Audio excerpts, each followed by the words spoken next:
Hey guys, welcome to Mystery Diagnosis. I was an extremely healthy person. In fact, I was so healthy that I really rarely saw a doctor. Thank you for But subscribing. then, one afternoon in March of that year, Cindy spots something unusual on her right leg.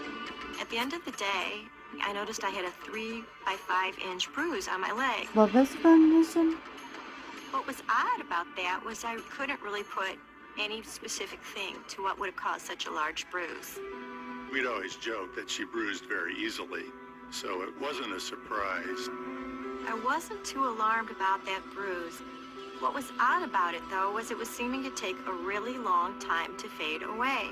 But then again, I really had never thought, how long does it take for a bruise to go away? I looked it up. It It takes takes a 2 weeks. strangely long time, 2 months in fact, for the bruise to fade. And even after it does, Cindy's left with an odd sensation in her leg. It still had the tenderness one would have with a bruise. I could always feel it, even when I couldn't see it. I I did wonder have if a the few blood friends vessels who had some exploded. serious illnesses, and I know that they had had some bruising. Just to play it safe, Cindy makes an appointment with her family doctor. So there I am, explaining to the doctor, pointing to my leg, which looked totally normal. But I kept telling him, well, it still feels like a bruise. He said perhaps an MRI would be a good idea.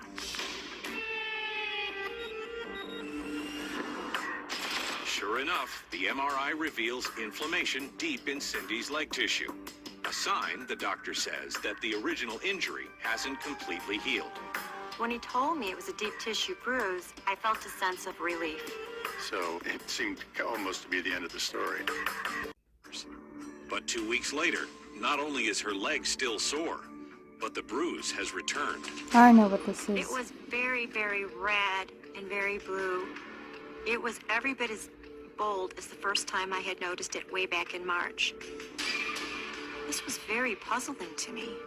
So I made a call to the doctor. And the doctor told me to be patient. Maybe just hadn't been enough time. But as the weeks go by, a bizarre pattern sets in. The bruise mysteriously vanishes and reappears with no apparent warning. Sometimes it would just be very faint, barely visible. And sometimes it would be bolder. Amazingly, a whole year later, there's still no let-up from the bizarre recurring bruise. But just as Cindy's resigned herself to living with it, she's blindsided by a frightening new symptom. Pain? It was the end of May, and we were winding down the school year. The morning was fine. I didn't feel any different. And even at lunchtime, I didn't feel any different. An hour before the end of the school day, I felt a huge wave of pain come over me. Yep. I felt all fevery. When I woke up the next day, amazingly, all of the pains were gone. I felt pretty much like my normal self. Perplexed, yet thankful to be rid of the pain, Cindy returns to work the next day. But it isn't long before she finds herself grappling with an entirely new problem. Petechiae. I noticed a little They're line small, of broken blood red vessels. dots. I thought it was pretty unusual. After I discovered these little bumps, I went to my mom's house. But I particularly like to go with my medical issues to her because she's a retired nurse practitioner. And when Cindy's mother, Charlene, gets a glimpse of the strange dots, she's completely taken aback. I said, that is a petechial rash. And Told it you. has to be addressed, and it has to be addressed immediately.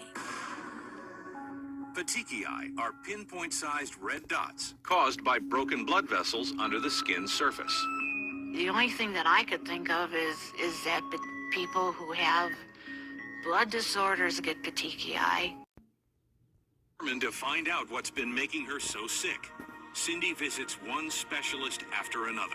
I went to the regular doctor and an ENT, a rheumatologist, a dermatologist, and a neurologist. I kept thinking, well, maybe this will be the one that has the cure. Maybe this will be the one that knows what I have. But none of the doctors can explain her seemingly unrelated symptoms.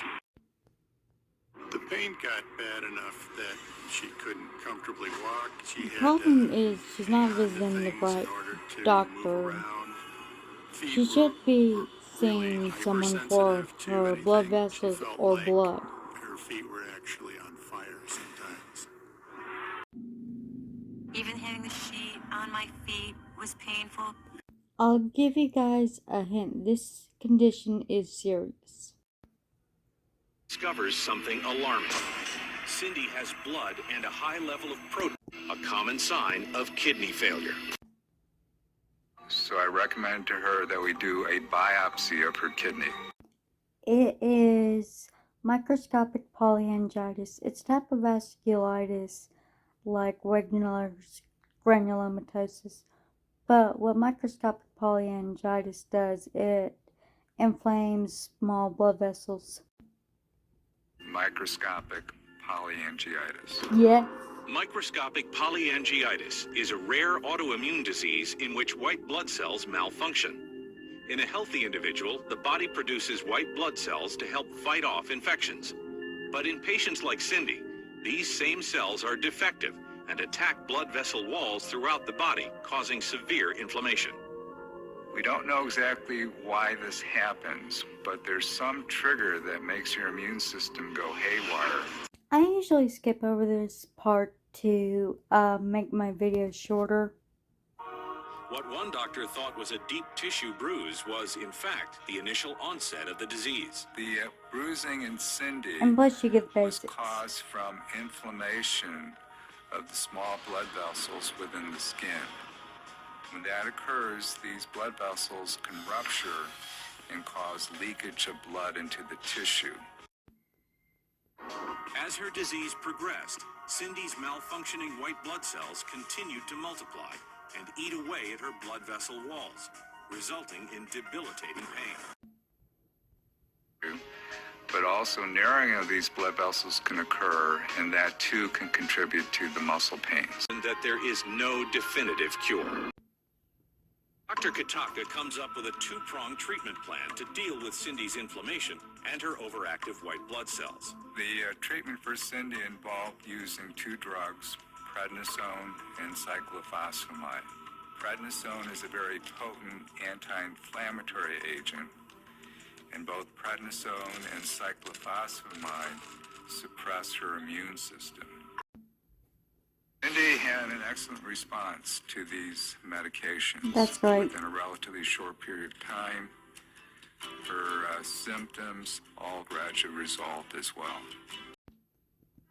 Today, Cindy has been in remission for more than 4 years. That's wonderful. My life has come full circle since all of this started. Today, Cindy is the person that we used to know before she got sick.